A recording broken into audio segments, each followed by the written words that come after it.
నమస్తే అండి. ఈరోజు ఎక్కువ మంది మూత్రపిండాల్లో రాళ్లతో సఫర్ అవుతున్నారు.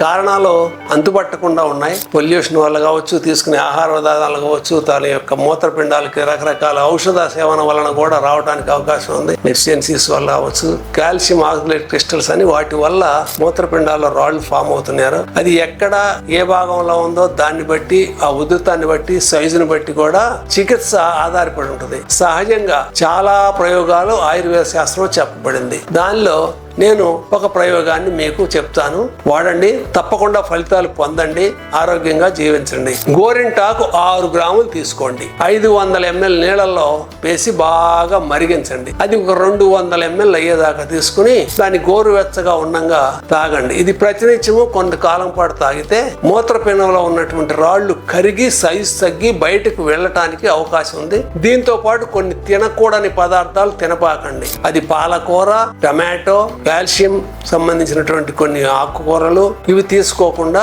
నీళ్లు బాగా వచ్చేటటువంటి, మూత్రం బాగా జారీ అయ్యేటటువంటి ఆహారాలను తీసుకోండి. ఉలవచారు, దోస గింజల కషాయం మొదలగినవి కూడా వీటితో పాటు తీసుకోండి, ఆచరించండి. ఆయుర్వేదంలో చెప్పినటువంటి ఈ సూత్రాన్ని పాటించండి, ఆరోగ్యంగా ఉండండి.